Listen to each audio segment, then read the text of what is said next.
As long as I've been interested in reincarnation, which is a long time, I come across people that say, oh yes, I believe in reincarnation, but I'm not coming back. So we want to get this aside from the start before we look at deeper things.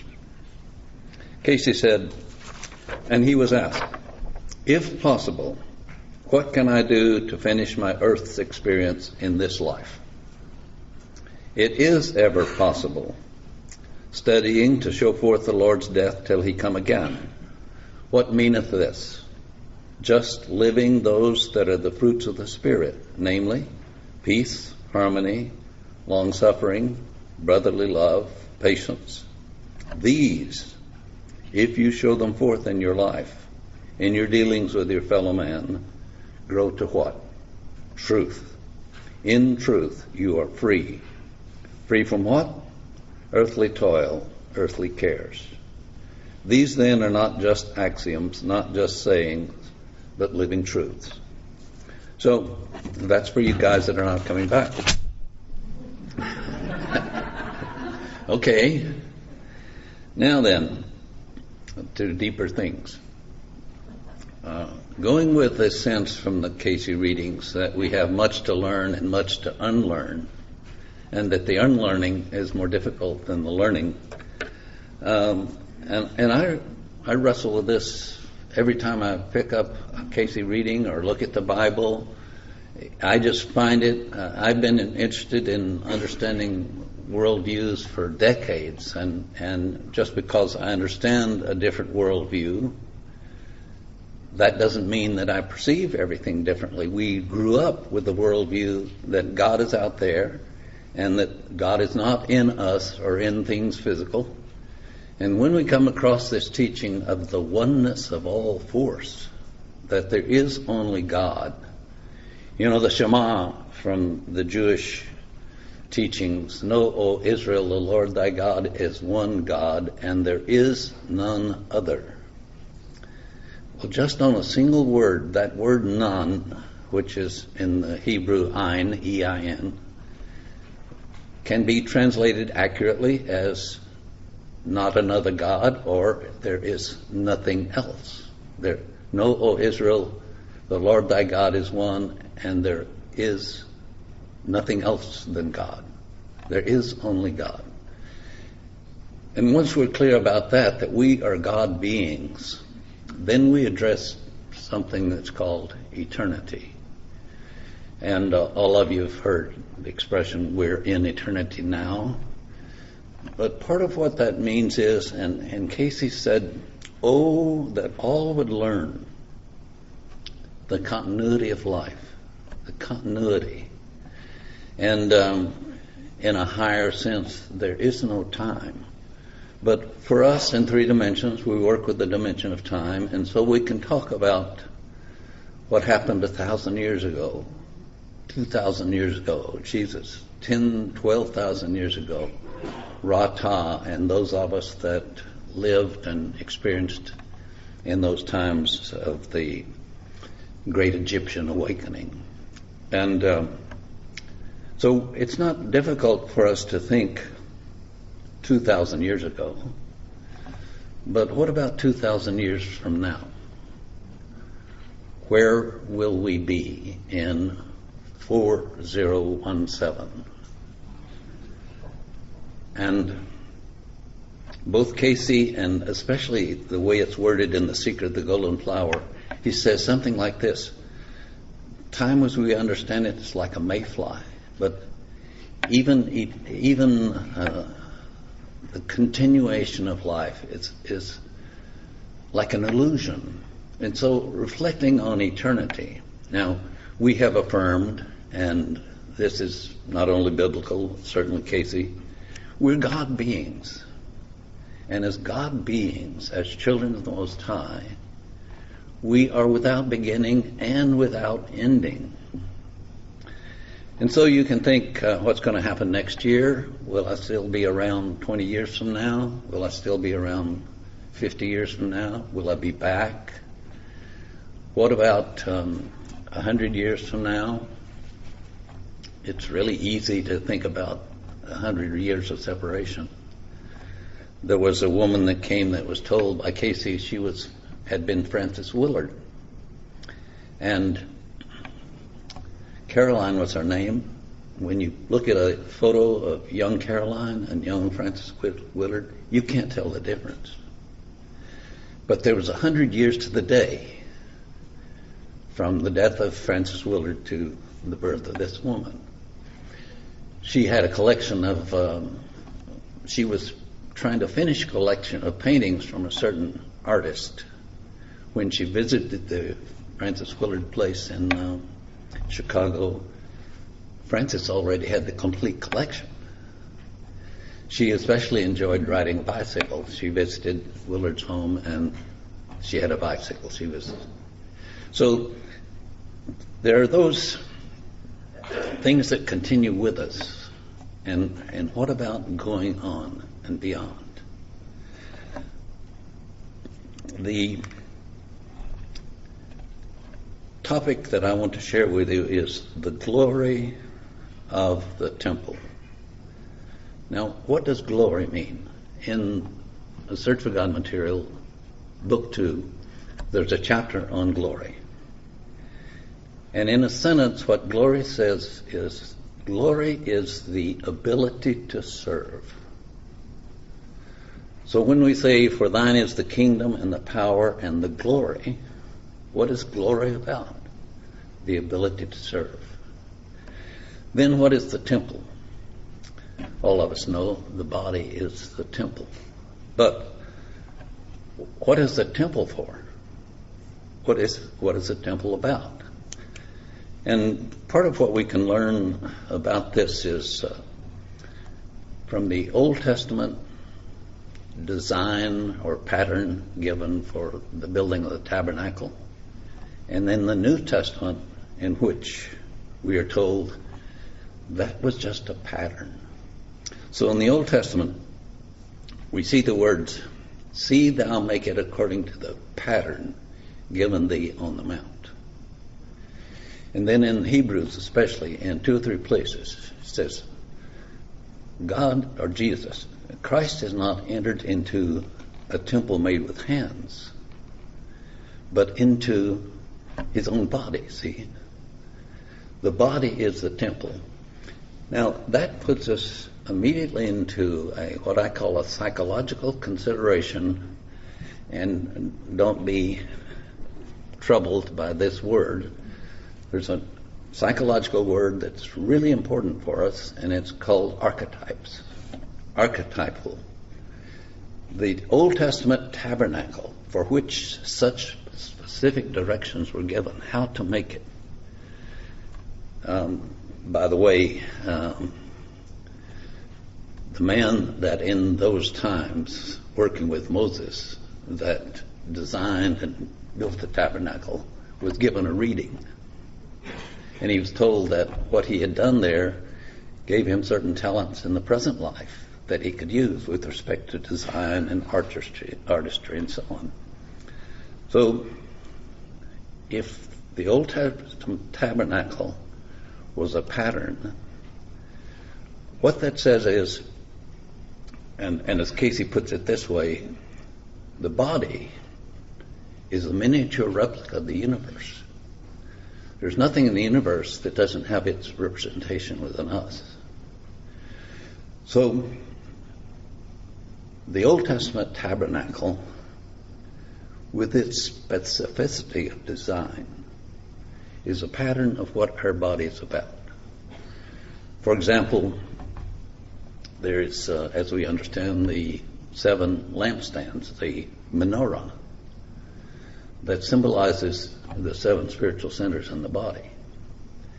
Now, what that means is that the pattern of the menorah, the 7 lamps, had the function, as the priest entered, had the function of awakening the 7 centers. What we can say is that what we're looking for is a within the body, what is the being represented? What is the representation in the pattern that shows up in the body? So if we understand that the 7 lamps represent the 7 centers, then we can look at other things. What about the veils? 2 veils. A veil as you enter into the holy place, and then a veil into the Holy of Holies. What are these veils? Casey says we're in 3 dimensions. We have a physical body, a mental body, a spiritual body, and that there is a potential, he calls it an interconsciousness. But the veils represent that our consciousnesses are separated. For example, in the Hebrews we are told that the priest would enter the holy place, but only once a year into the Holy of Holies.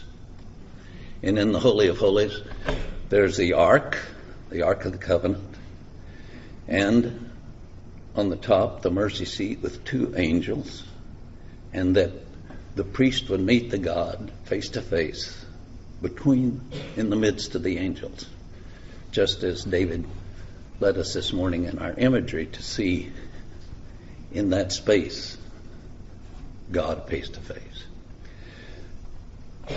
Interesting, in the ark were 3 things: the manna, Aaron's rod, and the tables or the tablets of the law, which can represent very much the patterns of the energy flow within us.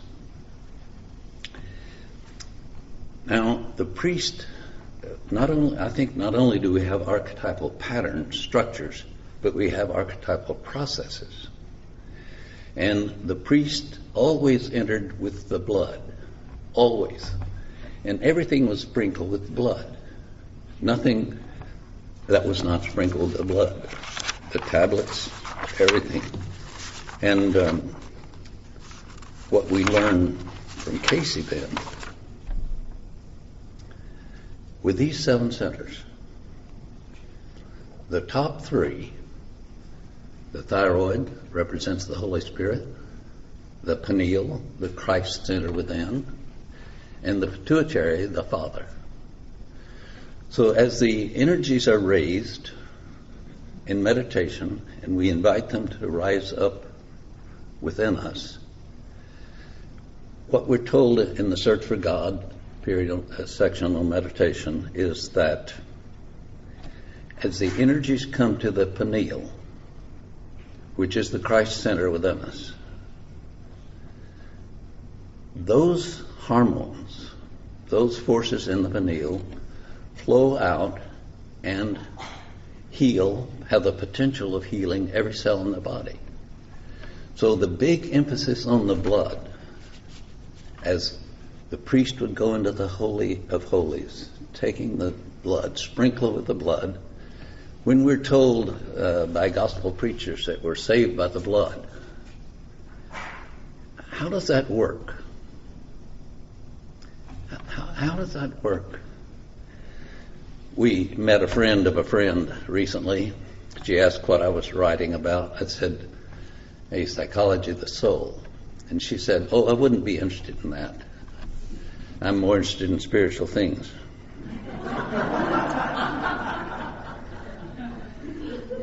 And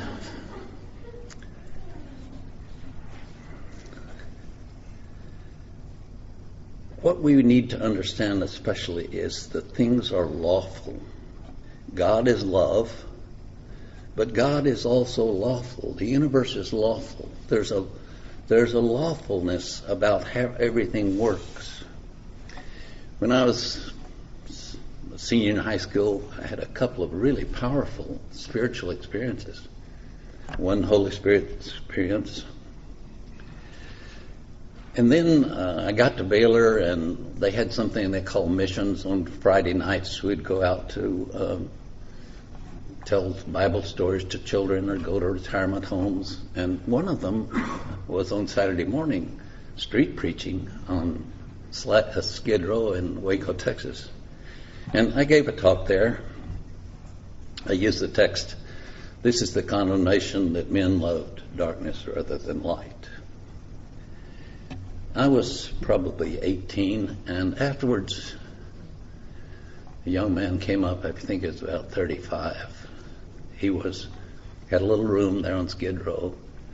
He was an alcoholic. He had been separated from his family. He asked me to come in. I went in, we prayed, and I cannot tell you how impotent or powerless I felt. What have I to offer? What have I to offer? You know, we're told you will receive power after that the Holy Spirit has come upon you. And I had wondered, I was actually studying it. What is the work of the Holy Spirit? I had a Holy Spirit experience. Is it just kind of visited upon you? How does God decide, like with the bolt of lightning, we'll hit him?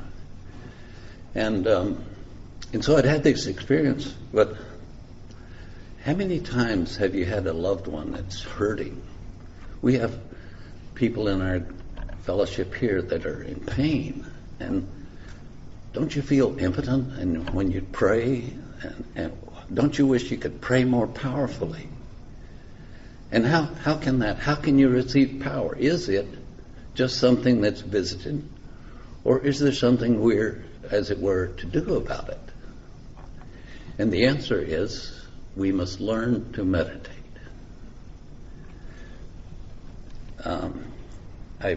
I was talking earlier with the group about a book published by the ARE Press.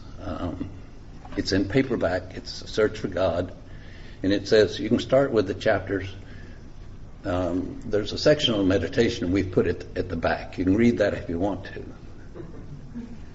And whoever had that idea will completely miss the whole point, because the whole search for God is about meditation. And it says, put meditation up front. But what this says is that the way in which we receive power is after that the Holy Spirit comes upon you. Well, the Holy Spirit is represented by the thyroid. And the power, when we say the Lord's Prayer, for thine is the kingdom and the power and the glory. The kingdom, thyroid, Holy Spirit, represents the reign, R-E-I-G-N, the reign, the rulership. We say, not my will, but thine. We want that Spirit to rule. Thine is the kingdom and the power. Now, that's what we want to look at. The power. What is the power of healing? Casey says, in fact, yes, you can have a complete healing with just the sound of a word. Some people with just laying on of hands, like Olga Worrell. She said, I've felt tennis ball-sized tumors disappearing right under my hands. I had a laying of hands for her, and I can understand that. Powerful healing energies. Where do you get this power? She said, you can't train people to do it. It's just a gift. No, every one of us, as children of the Most High, with these temples in which we are promised we can meet God face to face, we have this promise. Now, how is that to come to pass except through successive experiences? The power in the blood. We sing, you probably never heard this. At Baylor, we used to sing these choruses, and one is, there's power, wonder-working power in the blood of the Lamb.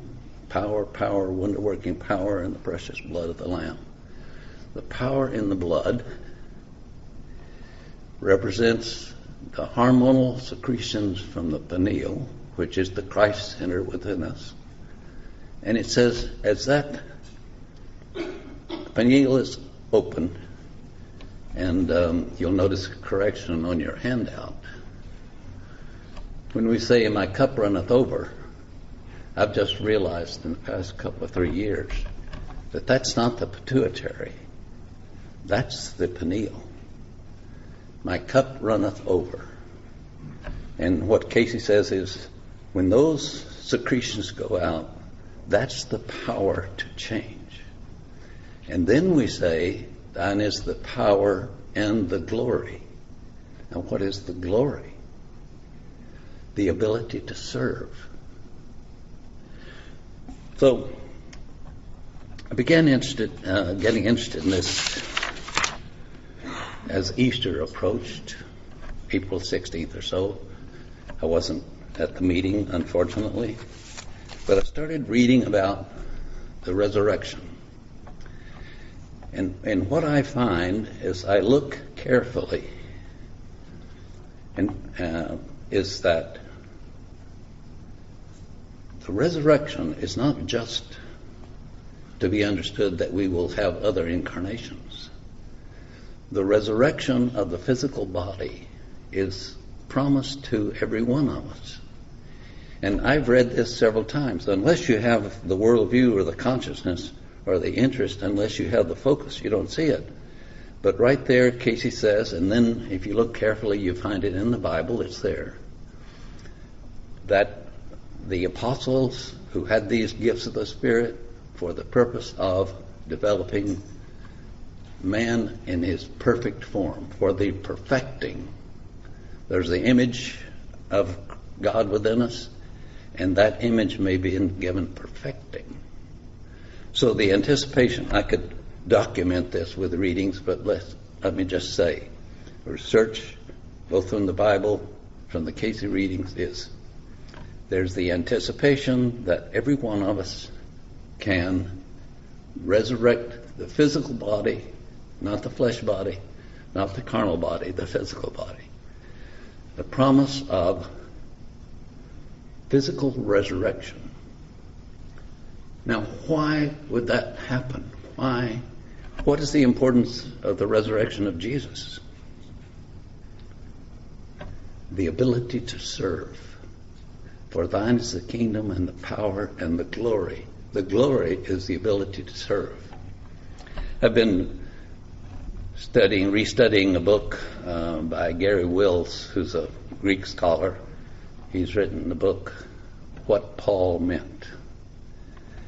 And it's amazing. For one thing, only 7 of the 13 books that have traditionally been ascribed to Paul, scholars now just think that 7 of these are actual.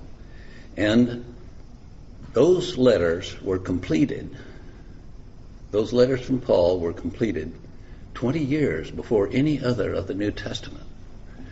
Just a few months ago, I was going to quote something from Paul, and I thought I'll go back to Matthew to see if that's what Jesus really said. No, it works the other way. Scholars now say if you really want to see what Jesus meant, the closest you can get to it is the writings of Paul. And part of that problem is that the book of Acts that tell about Paul's journey and so on, and he describes Paul's conversion experience in 3 different terms. All 3 descriptions are different. This author says the book of Acts was kind of a novel. If you really want to know what happened to Paul, read what he said. And what he said was, he wasn't taught by men. He says, I wasn't taught by men. I was taught by the Master. He said, didn't I see him on more than one occasion? And Gary Wills in his book says there's no reason to believe it happened only once. What Paul is saying is, and he describes this, he says, after the resurrection, there was Mary, and then there were the 11. Thomas was not present. Then there was the talk on the road to Emmaus with those 2. Then the appearance to the 12 with Thomas there. And then 500 people saw the resurrected Jesus. And then remember the what I call the Galilean beach party, how he appeared on the shores of Galilee and they had caught no fish. And he said, cast out your net to the right.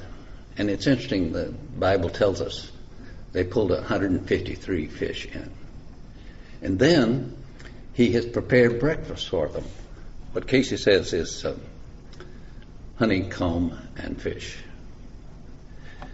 I've wondered, what did they talk about? What did he and the resurrected, this beach party, what did they talk about? What did they ask him? But the point is this: what did he do there? Why did he appear? Was it to talk, or was it simply to serve? The function of the resurrected Jesus, the function of our resurrected body, the glory of it, the glory of this temple, is it has a potential for an attunement so that the God beings that we are may be given manifestation for the purpose of being of help to others. The commandment, love God with all your heart, your neighbor as yourself. Casey says, the Apostle Paul says, it really boils down to loving your neighbor. So we have known forever love is the answer, but we haven't addressed the problem. Yes, love is the answer. What's the problem? The problem is we as God's beings, before the beginning of time, literally, we as God beings, as co-creators of God, and with free will, made choices that were out of accord with the law of love. Now, the law of love is there for, if all of us as co-creators started creating, we might have things out of harmony with the other. The law of love simply says, as a co-creator, you have to create in accord that is not opposed to the creation of others.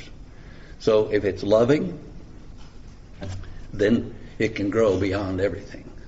But if it's self, so the fall, as it were, the spirit of rebellion calls for obedience. The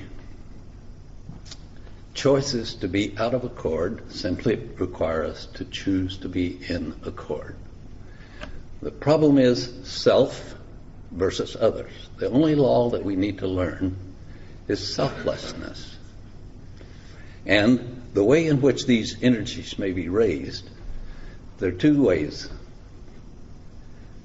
There are the fruit of the Spirit, which is patience, long-suffering, kindness. Let's use the word kindness.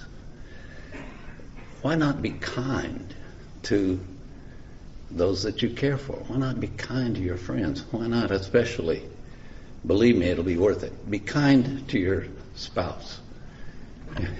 You know, be kind. Here is a God being. I'm a God being relating to God beings. And the only way in which we can do this is through love. But there are two kinds of ways this works. The fruit of the Spirit, kindness, patience, long-suffering, and the gifts of the Spirit. To some, the gifts of healing. To some, the gifts of prophecy. To some, gifts, the word of knowledge. And I think Casey had this wonderful gift of the Spirit. He didn't pray, Lord, let me be a great psychic. He prayed, let me help children. Let me be of help. Now, when the desire, and that's the heart of it all, what is the desire? Self or others? When the desire to be of help, these energies naturally rise. And they're expressed in the fruit of the Spirit, but they also may be expressed in the gifts of the Spirit. And we become healers or teachers or prophets or psychics with an awareness of the Word. What is the glory of the temple? The glory is the ability to serve. In the temple, is built in such a specific way that with our desires and with our focus and with our attention and singleness of purpose, we may allow these creative God energies to rise through us, to flow out and purify our bodies, and then, see, after the pineal is activated and those energies prepare the body and tune it up, then is when the pituitary comes. Pituitary, the father, that is when we disseminate it. What Casey says, every time you meditate, an erg of energy rises. He says, see it disseminated from the third eye. See it disseminated. The Secret of the Golden Flower calls this the heavenly heart. In the heavenly heart, life can be regulated. And the Secret of the Golden Flower tells us where this is. But this book also says how we got separated. There are polarities within us at birth that are brought together only in meditation. And as we bring that separated consciousness apart, it's the veils. When you take the veils down, what Casey calls the interconsciousness. When these veils are down, that is when these energies can rise and be sent out. So what Casey says is in the destiny chapters, destiny of the mind, destiny of the soul, destiny of the body. The destiny of the mind, the destiny of the soul is with God. The destiny of the body is with us. Will we choose, and he says all of us have this capability, will we choose to live in such a way that we may, through our experiences in the earth, come to the point where we can literally resurrect the body as Jesus did. The physical body, not the flesh body or the carnal body. He makes that distinction. What he says happened with Jesus was, when it is condensed, here's this pattern that we saw before the crucifixion, and then it's gone, and then it appears. He says, when it is condensed, it's the same body. And the same would be true for us. And there were those that were told by Casey they could do it in this lifetime. But the work is to eventually bring about a perfected body for every one of us. And that would be a perfected physical body. For what purpose? To serve. If you wish, your prayers are more powerful. If you see someone you love in the hospital or someone that you care about and you wish, I wish I could pray and help that pain go away, then we have an invitation. You have a temple, you have a place built where with your intention you can meet God face to face, and those things that you ask will be done. And the Master said, the things I do, you can do, and greater. So Casey said, the work for the souls of men has gone down through thousands and millions of years, for hundreds and thousands of years yet to come.